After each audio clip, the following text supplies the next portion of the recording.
Bonjour. Cette vidéo a pour but d'éclairer les consciences, de fournir à tout un chacun des critères indiquant infailliblement que certaines personnalités qui s'autoproclament dissidentes sont fallacieuses et ne représentent en fait que des systèmes de domination marchande 2.0. Un système marchand doté d'étiquettes dissidents, une immense escroquerie idéologique au service d'une pompe à pognon. La plupart des gens que nous avons cru grands, toutes probablement, du moins au temps moderne, sont des illusions, d'éphémères décharges hormonales de plaisir esthétique ou intellectuel, des satisfactions et des espoirs naïfs. Le salut ne réside en aucun humain. La starisation est une dérive très grave. L'argent est une affaire grave. Ils disent qu'ils n'en ont pas. Ils capitalisent sur leur propre victimisation et appellent au don, tout en dénonçant à longueur de vidéo que la victimisation commerciale est une escroquerie, ils sont pétés de thunes. Preuve à l'appui. Soral, 100 000 ventes de comprendre l'Empire à 15 €.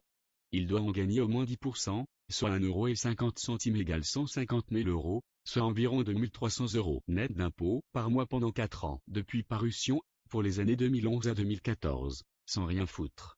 Ajoutez à cela ses 10 autres bouquins, sa boutique et contre-culture, il gagne au moins un tiers de chaque vente, selon des sources proches du dossier, ainsi que ses vidéos payantes. Alain Soral vit donc très bien, sans naturellement travailler, comme dirait Chirac. Maintenant, passons au dieu do business. Sa tournée province 2015 est constituée de 19 dates au moins. Avec notamment le Zénith de Nantes, 5 730 spectateurs en janvier 2014, Pau, 4 418 places, Toulouse, 10 000 places, Metz, 4 700 places, Strasbourg, 12 079 places, Lausanne, 1844 places, fois 2 soirées soit 3 600, le Zénith d'Auvergne, 9 400, le Zénith de Saint-Étienne, 7 200, le Zénith d'Amiens, 6 000, et Petite-Forêt, 3 000 places. Plaçons le taux de vente de billets à 75% du nombre de places totales, estimation minime d'après les affirmations optimistes et les vidéos/photos de salles pleines. Soit une moyenne d'environ 5 000 billets vendus par date. À 43 € le billet. 19 dates égale 95 000 billets égale 4 085 000 de chiffre d'affaires sur 6 mois de tournée. Je répète, 4 085 000 de chiffre d'affaires. Ajoutez à cela le théâtre de la main d'or, TMO, environ 16 représentations par mois, de 11 à 19, comme l'indique le site de vente du billet. On peut pas voir tout le calendrier, mais estimons l'activité à 9 mois seulement par an, soit 140 représentations minimum par an au TMO. Le billet au tarif réduit est à 35 €, nous prendrons ce tarif afin de minorer le calcul. 250 places, remplissage moyenne estimé à 220 places, sachant qu'il est très souvent plein, même la plupart du temps. Cela nous donne un chiffre d'affaires annuel de 1 078 000 €, 2 052 000 selon le Figaro, puisque ce journal indique un chiffre d'affaires de 57 000 € par semaine. Chiffre d'affaires total annuel minimal de Diodo, TMO plus tournée, 5 163 000 € je répète, 5 163 000 €. Plus haut c'est le soleil. À partir de ce chiffre d'affaires, calculons là encore à minima son revenu net, 15% frais de vente des billets et de location des salles, 774 000, soit plus de 86 000 € par mois pendant 9 mois d'activité. 15% frais de fonctionnement et personnel, 774 000, 60 personnes au SMIC brut de 1445 €, tous les mois pendant 9 mois d'activité.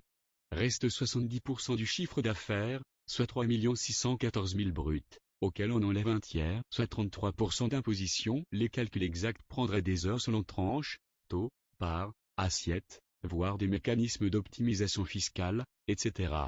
On arrive à un minimum de 2 385 000 € de revenus annuels net pour Dieudonné, un des acteurs les mieux payés de France. Depardieu en 2013 égale 2,3 millions bruts. 698 000 € par mois, sur 12 mois, 637 SMIC. Et cela sans même parler de la boutique, par exemple les DVD ou les t-shirts coûtant moins de 5 € de fabrication, vendus 20 €, soit 15 € de bénéfice. Pour ceux qui douteraient de la pertinence de ces chiffres minimaux, 6 mois de tournée, 9 mois Otmo à Paris. Activité totale pour les frères amenés à 9 mois, sur 12 tous les chiffres arrondis à l'inférieur. Se battre contre le système dans la misère, gagner 1 200 € par mois pour vivre, se battre pour des causes énormes, et voir un humoriste qui ne donne pas 1 € à des dissidents ou des gens qui tentent de se battre contre le système et qui essaient de chercher un soutien chez lui, voir ce gars, humoriste de talent, qui mérite de bien gagner sa vie, mérite-t-il 200 000 € sans partager 1 €? C'est être un sioniste de dire ça? Les affaires commencent à être lourdes, selon certaines sources, Dieudo se serait très vilement comporté dans plusieurs affaires qui ne lui ont servi qu'à gagner de l'argent sur le dos des autres et de manière traître et égoïste. À faire des dons avec autant d'argent, pourquoi a-t-il eu besoin de demander des dons pour payer des amendes de 20 000 euros? Ou pour racheter son hangar? À faire des pygmées organisations de son insolvabilité marque déposée par Noémie Montagne, ce n'est pas de la dissidence anti-système, c'est des gens qui ont tout compris du système pour en tirer un maximum de pognon. S'attacher à une star ralentit la dissidence, projection de fantasmes utopistes dans l'incarnation charismatique, au lieu d'investir les espoirs et les projets dans l'action concrète, l'énergie se dépense dans la sidération spectaculaire d'une vedette charismatique. Le charisme purement verbal est la plupart du temps très dangereux et maléfique, c'est la démagogie et la manipulation. Jésus n'a pas plu à tout le monde et, s'il était suivi par des foules, il accompagnait son charisme authentique par des miracles surnaturels. Le charisme seul, uniquement verbal, n'est qu'un spectacle pour jeter de la poudre aux yeux du peuple, de la masse. Aller à des conférences et lire des bouquins de réinformation sociopolitique est insuffisant, ça reste dans le circuit de consommation culturelle du système. Regarder des vidéos ne mène pas à la résistance réelle ni à la dissidence effective, c'est rester dans le circuit de spectacularisation fétichiste, dans la sidération audiovisuelle, dans l'aliénation par les sens et la satisfaction sensible. La jouissance critique, même d'une analyse radicale, peut rester de l'ordre de la masturbation médiatico-intellectuelle. On ne refonde pas des principes traditionnels sur l'humour. Si nous avons mis notre espoir de révolution des lettres traditionnelles dans un discours sociologique original, ou dans un spectacle humoristique, si là se trouve notre ultime espoir, alors effectivement, l'être va disparaître. Cet espoir était une illusion naïve. Depuis quand la sociologie, même la plus véritable, depuis quand l'humour sont des principes de refondation de l'être, de l'humain, de la communauté humaine? C'est une blague? Qui a cru à cette stupidité profonde? L'analyse critique, la forme intellectuelle de la vérité, la pratique du discours analytique n'a absolument pas pour vocation à s'adresser à la masse, à former un public indistinct et général, cela reste dans la société de l'indistinction. Il est à la fois inutile, non pertinent, et peut-être même totalement stérile sur le long terme et pour l'universalité des hommes, de livrer une vérité jouissive par vidéo à un public de milliers de personnes.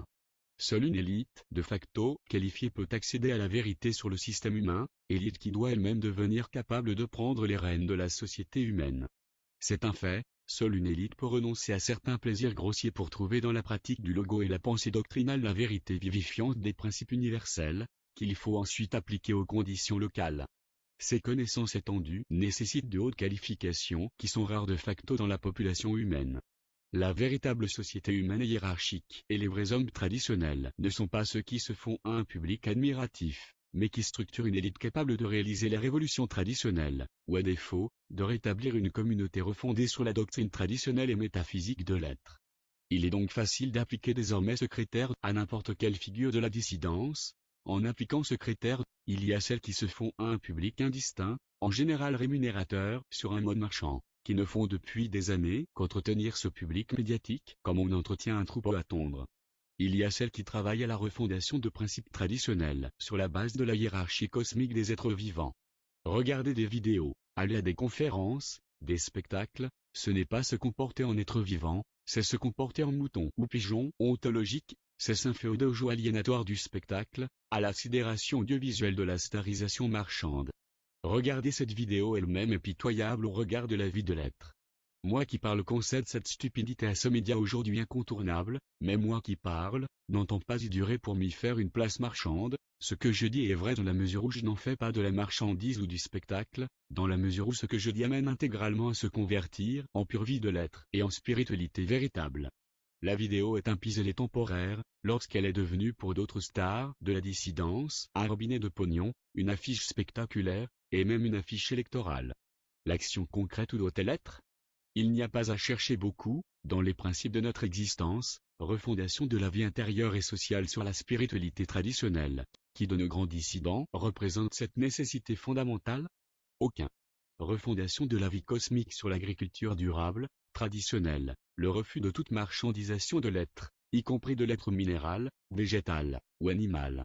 Critères des vrais dissidents au système, en négatif, massification indistincte, ceux qui prétendent avoir ou font tout pour avoir un grand public, la spectacularisation, vidéo, spectacle, starisation l'argent, ceux qui marchandisent leurs discours révolutionnaires, sont des anti-révolutionnaires des plus dangereux. En positif, les vrais dissidents ou révolutionnaires de l'être traditionnel, car il ne s'agit pas d'autre chose, seront, dans la hiérarchisation d'une élite légitime et effective, refondation de la famille, du magistère doctrinal et religieux, de l'autorité, etc., dans le refus du spectacle et à l'inverse dans la fondation concrète de communautés fondées sur les principes traditionnels. Dans le refus de toute marchandisation commerciale, mais la fondation d'un nouveau rapport à l'être et entre les êtres à l'extérieur de la circulation financière et marchande.